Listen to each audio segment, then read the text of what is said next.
Good afternoon. Welcome to the iGaming channel. Today, I am delighted to introduce you to Al Ross of Sports Broadcast Media. How are you, Al? I'm good, thanks, Christian. How are you? Very well, thank you. Thanks very much for your time today. So I brought you onto the show as an industry expert in the world of broadcast media for sports betting companies. Would you like to start perhaps with telling us a little bit about your background and company history? Yes, so my background is in radio. I was a radio news, then sport journalist for many years. Came through independent local radio, then BBC local radio. Became a commentator, did lots of Premier League games for various radio stations across the Northeast, and then freelanced for 10 years for the BBC World Service on their sport desk. And at the same time was freelancing for the broadcast department at William Hill, which is where I met 5 like-minded broadcasters who one day, just before the pandemic, bad timing, sat down in the Starbucks and said, well, hold on a second, we can make better media products for the sports broadcasting industry than the sports broadcast industry are making. So why not give it a shot? And that is the first launch point, if you like, for sports broadcast media.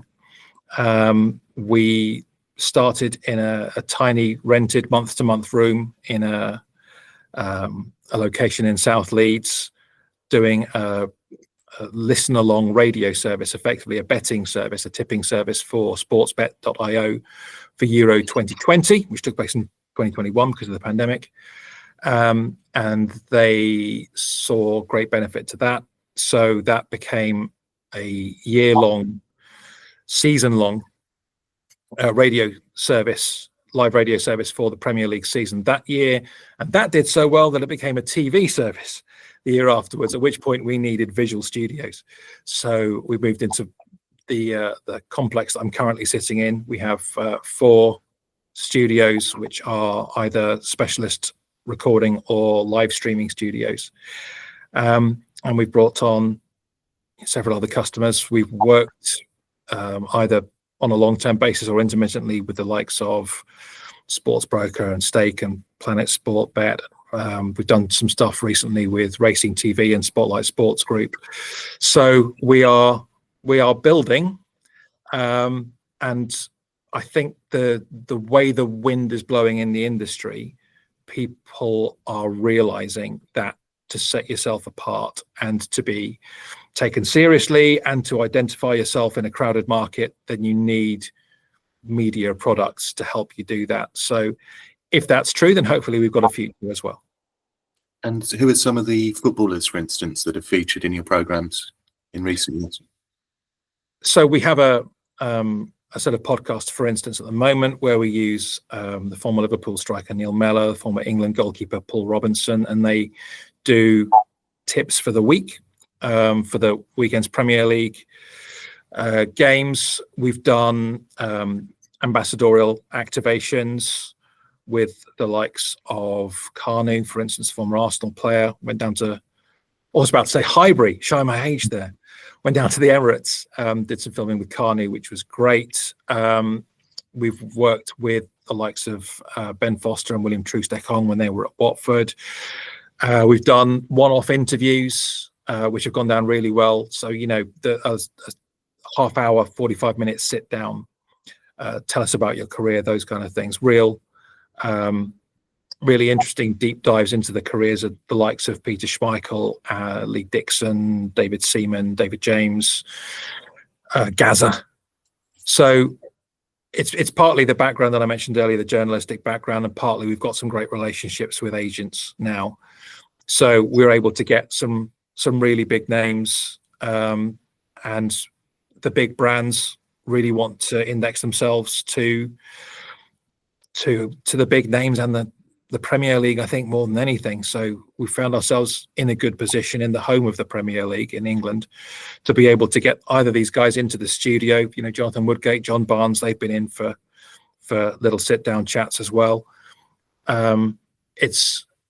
It means that we've got access to the big boys, but also, I mean, don't get me wrong, if the money's not there, if you're a tier 3, we've still got some really good journalists who can create some really good content at a much lower price. So we can run the gamut across, pretty much anyone in the industry, which is really handy. And what types of content and programming are you finding is getting the most viewers and going viral? Well, there's a question. We do traditional media. So our wheelhouse, if you like, it's radio and it's video. We could do recorded audio content, although we'd always nowadays prefer it to be video, because half of people who consume podcasts consume it on YouTube. So having a visual element, we would always say, really helps. But live and recorded audio content, also live and recorded video content. As I mentioned earlier, we saw great success with that early live radio service for sportsbet.io, and we've got now our own in-house radio service, betting radio, bettingrad.io, which is a much more, but that's commercial music mixed in with tips. That's designed for that's not really for operators, that's for affiliates. But we've also done great, I think, really, really top live streams of video content. And then to answer your question, I think the thing that gets the most traction nowadays is that sort of fun content. So rather than addressing it to, this is the best tip of the weekend, here's what we think you should back, it's the go and kick footballs at a giant inflatable dartboard with former footballers, that kind of stuff. That, if you want eyes on your products, then silly stuff, I think, is the basic answer to that. If you can get big names doing things that are silly, you're probably going to get traction. And how are you getting the branding into the programming? The sponsors branding, how do they get their branding in? So if it's a podcast, for instance, it's all over the place. We've got branded mic muffs. Our main studio here has got a 65-inch, something like, television behind the heads of the presenter. So the logos go on there. It's fully customizable. Obviously, you've got your lower thirds and your graphics. Just like with anything, these things can be as invasive or non-invasive as you like. If it needs to be clean of all branding, if it's sponsored but you don't want the sponsor's branding on there for whatever reason, then we just make it into, we give it a vanilla name, like The Cricket Show or whatever it happens to be. And then the sponsors things are peripheral to that. But if you want it to be a show which is a vehicle for elevating a brand, then there are numerous tips and tricks on that. The brand, I would say, should always be in the corner of the screen at all times, so that if anyone joins partway through a live broadcast or happens to accidentally click halfway through a podcast, they will always know what they're watching and who's watching. And where does it get distributed, the content? Is it, do brands generally distribute it through their own social media channels, or do they sometimes use this for acquisition as well, the programming? So a lot of our contracts are straight B2B. So it's literally we make the content and then we pass it to the client. We can help with socials. We have social media strategists and people who are experts in getting that amplified. And clearly, when you've got somebody with a big social following as part of the broadcast, then part of that contract has to be, the client's paying you for the money here. They're paying you for the reach. You've got a big following. You have to give it a certain number of Instagram story mentions or retweets on X or whatever it happens to be. So you'll automatically get reach with the guests if you've got ones with big following. Largely speaking, though, if it's a B2B sale, it is up to the client to amplify it unless they bring us on board to do the amplification. If we're doing something on license, like a live service where the customer is licensing the content, then there'll be an agreement on what platforms that can go. What I would say is, and again, this is a major difference between the audio and video online, a lot of the big video online companies have rules on gambling content. So TikTok, for instance, they don't like it at all. YouTube have sets of rules for if you're in the white space or the grey space. Radio is really easy. If it's a live radio service that's going online, then the rules are negligible. I mean, it's basically at that point, it's don't defame people. It's standard broadcast rules.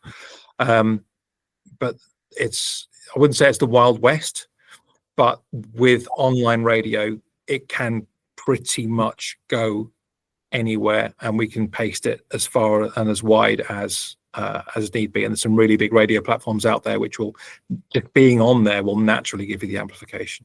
So would you offer the service to a bookmaker of creating their own radio station for them, their own branded one? Is that something that you would do? Yeah, that's something we did. I mentioned that we did it on license, or we do these things on license, but effectively for the period of the contract, it's their radio station. If Mr. Bookmaker walks in and says, I want to create Bookmaker FM, then we make Bookmaker FM. Sports broadcast media, you won't see the branding out there on any of our products because it's not us that's making the product. We do things for the benefits of our, I should call them customers, but we really work with them as partners. Everyone we work with, we do bespoke products for. We work with them to make sure that the products they're getting are the right products for their market and for them. And once they've got them, they know what to do with them and that they work for them. That's, it's part of the relationship building. So the simple answer to your question is yes. Once anyone comes in the door and whatever they ask for on a product, yes, we can create that. And it's rare that you'll see SBM's name linked to it because it needs to appear to be their product. I see. So on the same note, you could make a TV channel for a bookmaker, theoretically. Yeah, no, absolutely. So we've done that as well on a bookmaker's microsite. We had a live streaming channel. It was there 24/7. We took the visual content, the internal videos they'd already made from in previous years, and like interviews with some of their big wigs, and we went live on that channel when the games were live to do in-play betting tips. And the rest of the time, the channel was always on, and there was always video content there, whether that was the interviews that I mentioned, or chats with the big name footballers they'd also decided to ask us to do. We are in talks to create a TV channel for a bookmaker at the moment, and that would be another. That would be live for most of the day, every day. It's a big undertaking, but I think people get put off because TV is still seen as one of those massive costs. If you want to get involved in TV, then you've got all of this. It's not just the expertise, though that's a large part of it.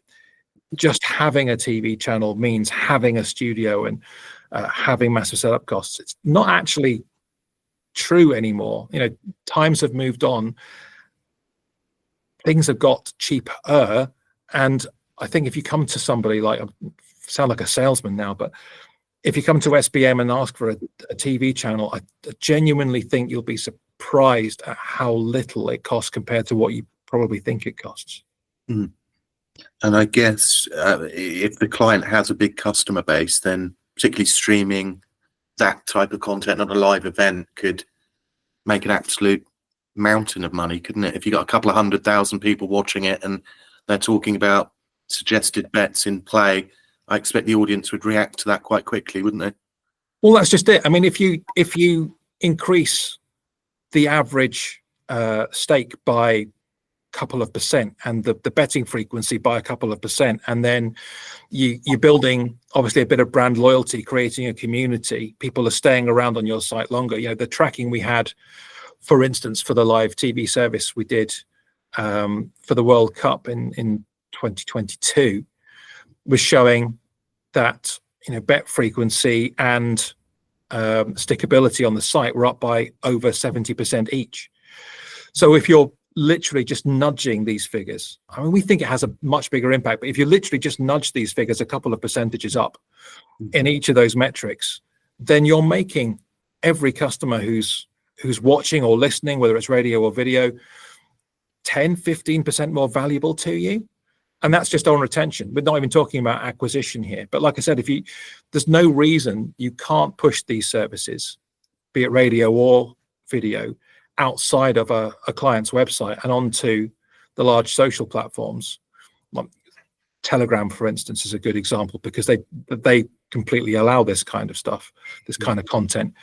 So if you're using it as an acquisition tool and a retention tool, and you're nudging all of these levers for your customer base, it's hugely powerful. I think it sets you aside from all of your competitors. I personally happen to think it's a great investment, because even if, when I said about the costs, you can have a TV service if there's a small live section rather than a mostly recorded. It's maybe 20,000 a month. It's not a massive investment at that point if you're a bookmaker that turns over millions of pounds. And a lot of people, the first question isn't, well, what's this going to do for me? How's it going to change my analytics? The first question is, are you allowed to do this? That's the level we're at here. We're still building well, hold on a second, why isn't everyone doing this? And the answer is, I don't know, because I feel like everyone should be doing this. And you see, I imagine so the production gets made, it gets blasted out on social media quite quickly. So I'd imagine the brand awareness and the monetization is quite swift, presumably. Yeah, again, it depends on the content and how you're using it. But yes, if you are going for the live content, for instance, if you've got a live in play betting show, either radio or video, I mean, it's people talking to other people. You've got interaction with the studio, however you want to do it. It could just literally be you set up an X account and people can tweet at the studio, or you can have your own community who can talk to each other as well as the studio. But when we've done that, we've seen people talking to each other and saying, well, I really like the idea of corners, for instance. That's not a market I would normally go for, but you've made a great argument that there's probably going to be over 6 corners in the first half of this match. So they scroll down to the over 6 corners in the first half market, and you can, you can't see their bet slips, but they tell you, I've just placed a bet on this market, which I never would normally do. And you're thinking, well, that's a bet that you wouldn't have got if this service wasn't around. And also it takes them away from the 1x2s. Most people still bet on the outrights of a match, or less so, but overs on the goals, or both teams to score. Most money goes on those markets. If you're funneling people towards the cards markets or the corners markets, then you're also spreading the liability of the bookmaker. So it's a minor benefit, but it's yet another benefit. I see. And how many gaming clients are you working with at the moment on a regular basis?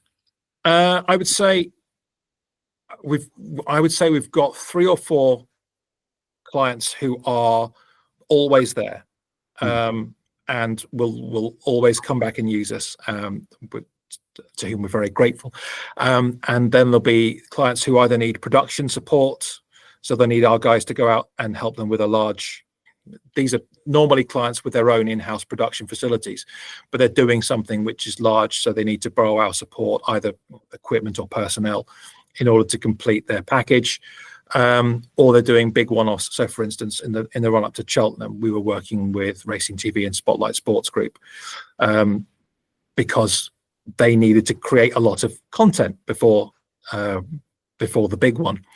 And we would have, I would say, 5 or 6 gaming clients that are coming and going at any one time. So there's a bit of juggling going on, particularly with our sister service. We have we rent out our studios to the local community here in West Yorkshire, where we're based. So with those clients as well, there's always a decent amount of people coming in and out of the door, and keeping the lights on. That's the main thing, right? Yeah, and it's very event driven as well, isn't it? Like the Grand National comes around and everyone's spending money on ads and exposure. Yeah, so that makes sense. Yeah, well, we have to work towards the same cycles of marketing budgets as the bookmakers do. And that tends to be, for our industry at least, away from horse racing, it's World Cup to European Championship to World Cup, those kind of cycles. So we're already talking about the AFCON. We're actually down at Stamford Bridge next week putting together a team for the AFCON.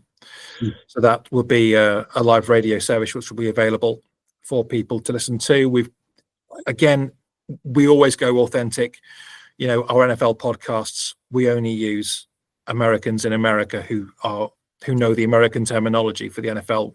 Authenticity is a big thing.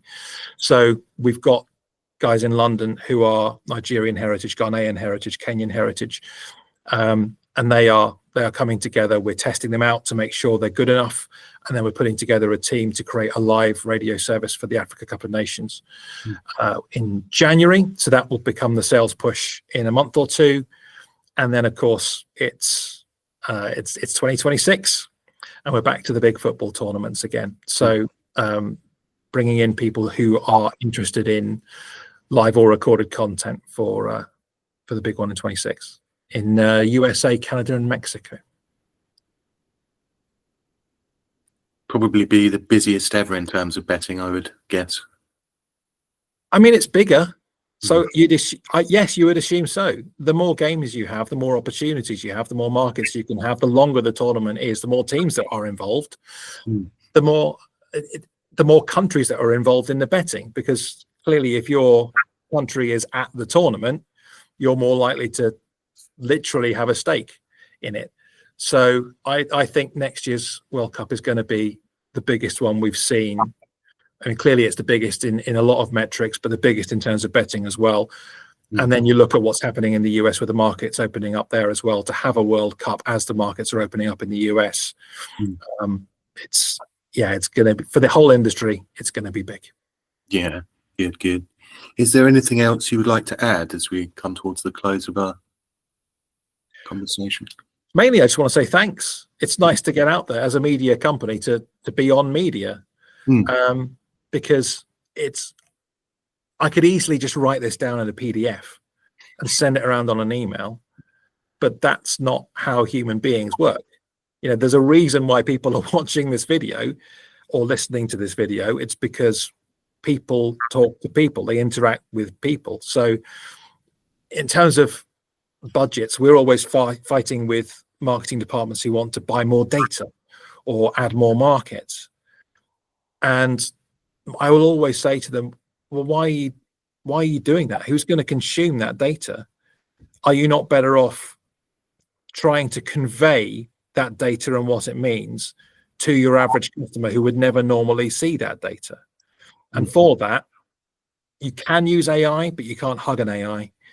You're best off using real people, and people you can trust as well. I mean, I mentioned my broadcasting chops, as we call it, but if you've got ex-professional footballers or ex-Premier League commentators, as we do, saying, well, hold on a second, here's the data, here's what it means, here's what you should do with it, then I like to think there's a level of trust there. And oh boy, do bookmakers sometimes need trust in their corner. So thank you for helping me prove that audio video products work, because if you've reached this point at the podcast, then you're one of the people that it works for.